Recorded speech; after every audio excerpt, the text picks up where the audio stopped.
Today, we're taking a close look at the German job seeker visa. You've likely heard the popular narrative, the one that sounds so simple. Go to Germany, find a job, settle. In this explainer, we are going to meticulously separate that hype from the reality. Before we begin, a necessary disclaimer. This explainer is intended for educational purposes only and does not constitute legal or immigration advice.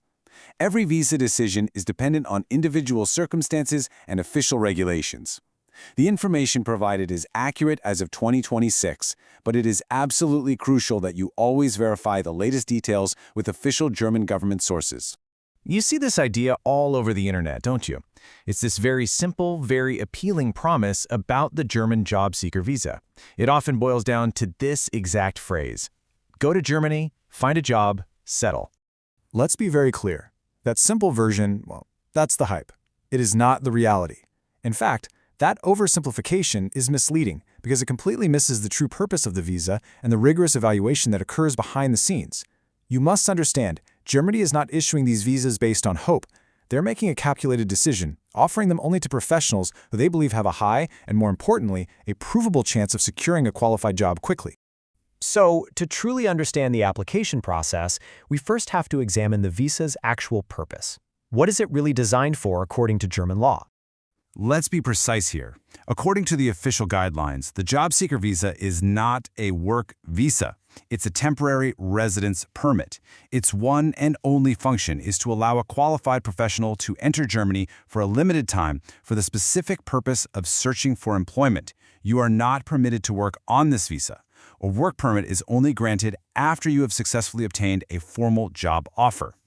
And this right here is the absolute key to understanding the entire process. The German authorities are evaluating one thing above all else: your employability.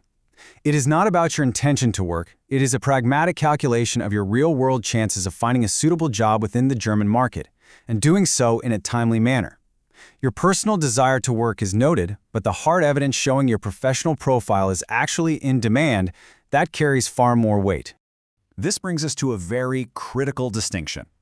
And that is the difference between simply meeting the requirements on a checklist and what it actually takes to pass the real assessment conducted by immigration officials.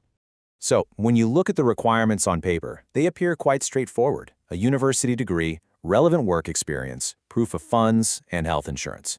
However, the reality of the official assessment logic is far more in-depth. A visa officer isn't just checking if you have a degree. They are asking, is this degree officially recognized or comparable to a German one?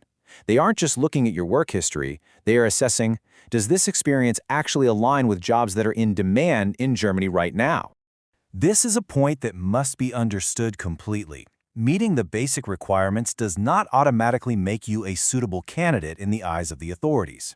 It is entirely possible to submit a perfectly complete application with every single box checked and still have it refused. The reason? The officials have concluded that your profile represents too high a risk for them, a high probability that you will not find a job within the permitted time frame. So, with that framework in mind, let's examine the most common pitfalls. These are the specific areas where we consistently see applicants make critical errors.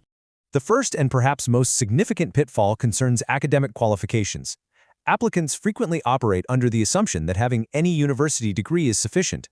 This assumption is incorrect and often leads to rejection. The reality of degree recognition is incredibly strict. According to German regulations, your qualification must be either officially recognized or formally proven to be comparable to a German degree. For many regulated professions, for example, engineering, formal recognition is mandatory before you are legally allowed to work in that role. The authorities expect that you, the applicant, have already completed this research. An engineer who cannot explain their degree's equivalency during the visa interview is demonstrating a lack of preparation. For an official, this is a major red flag that signals a low probability of successful employment. In the same way, your work experience is scrutinized. It cannot be just any experience. It must be directly relevant to fields that are currently in demand in Germany. It needs to be recent, and it must be from a skilled profession. Outdated or overly generic experience will significantly weaken the credibility of an application. Now, the language factor is another critical element. Let's consider two IT professionals with identical technical skills and experience. Applicant 1 has no German language ability.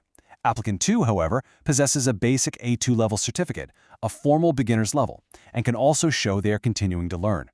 From the perspective of a visa officer, applicant 2 is a much lower risk.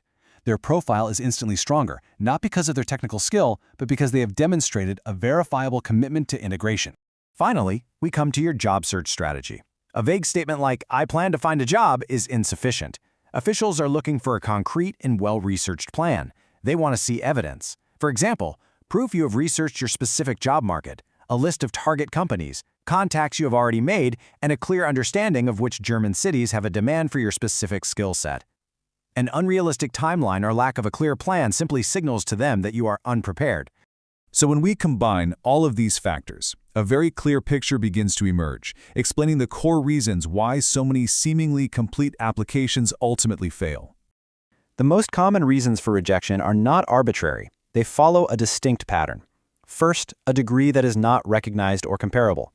Second, a professional profile that does not align with Germany's current labor market needs. Third, a complete lack of demonstrated effort to learn the German language. Fourth, an unrealistic or non-existent job search plan. And finally, and this is crucial, a failure to clearly articulate your own employability during the visa interview. Each of these points to the same core problem, a fundamental mismatch between the applicant's profile and the visa's intended purpose. This brings us to the final and most important takeaway from this analysis. Your success depends on diligent, evidence-based preparation, not on the hype that surrounds this visa. The job seeker visa is a functional tool, but it is not a universal one. If an applicant's skills, recognized degree, language efforts, and job search plan are all in alignment with Germany's economic needs, the process is designed to work. However, if these core components do not align, no third-party consultant or service can correct what is fundamentally a weak profile. Therefore, the most effective approach is to first, understand the reality of the requirements. Second, conduct an honest and critical self-assessment of your profile. And third, prepare your application meticulously. An ill-prepared application is not just a waste of time and money, it becomes a permanent part of your immigration record.